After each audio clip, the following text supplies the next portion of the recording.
Assalamualaikum warahmatullahi wabarakatuh. Kembali lagi di channel Rumah Informasi.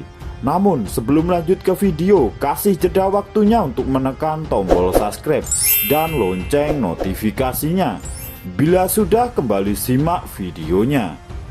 Salah seorang ajudan Kadif Propam Polri nonaktif Irjen Verdi Sambo sekaligus saksi kunci kasus Brigadir J, Bribka Riki, akhirnya membuat sebuah pengakuan kepada Komisi Nasional Hak Asasi Manusia atau Komnas HAM.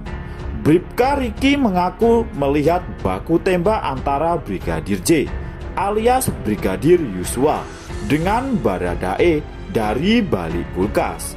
Meski demikian, Bribka Riki mengatakan pada awalnya ia tidak mengetahui persis lawan Brigadir J dalam peristiwa itu. Belakangan Bribka Riki baru tahu bahwa orang itu adalah Baradae berdasarkan keterangan Ketua Komnas HAM Ahmad Taufan Damanik. Kala itu Bribka Riki hanya mendengar teriakan istri Verdi Sambo, Putri Chandrawati, yang memanggil namanya dan Baradae. Setelah itu ia pun langsung berlari ke arah suara teriakan Putri Chandrawati. Kemudian Bribka Riki melihat Brigadir J sedang mengacungkan senjata ke arah tangga. Namun ia tidak melihat siapa orang yang berada di tangga. Saat Brigadir J melepaskan beberapa tembakan, Bribka Riki langsung bersembunyi di balik kulkas. Menanggapi hal ini, ahli hukum tata negara Refli Harun ikut mempertanyakan sikap Bribka Riki yang tidak melerai Brigadir J dan Baradae. Apalagi, kata Refli Harun, ketika Brigadir J sudah tersungkur, kenapa dia tidak melerai? Apalagi ketika Brigadir J sudah tersungkur, kenapa dia tidak mendekat? Apakah dia tidak punya pistol? This is the question. Kok bisa Baradae menembak ketika yang bersangkutan sudah tersungkur, kata Refli Harun. Cerita itu harus ada logikanya juga.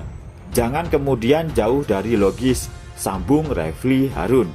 Lebih lanjut, Refli Harun juga mempertanyakan kemungkinan pihak TKP lain saat peristiwa yang menewaskan Brigadir J itu terjadi. Mantan ahli MK itu juga merasa janggal dengan pengakuan Bribka Riki yang baru mengetahui lawan tembak Brigadir J setelah dirinya gugur. Padahal kala itu Putri Chandrawati hanya memanggil namanya dan Baradae. Artinya kan yang dipanggil cuma dua nama. Kenapa dia bingung siapa dengan siapa yang nembak? Barangkali orang lain gak ada di situ. Nah, itu harus ditanyakan, didalami, tuturnya. Refli Harun mengatakan, meski Bribka Riki tidak menyaksikan dugaan pelecehan seksual terhadap istri Verdi Sambo itu, ia bisa saja memantau pergerakan Brigadir J saat keduanya berada di lantai dasar. Saya tidak tahu mau komentar apa, menyaksikan adik-adiknya tembak-menembak atau Bribka Riki diam saja, kemudian sembunyi di belakang kulkas, ucapnya. Tembak menembakkan ada akhirnya. Salah satu akhirnya ketika Brigadir J katanya didekati Baradae dan ditembak pula.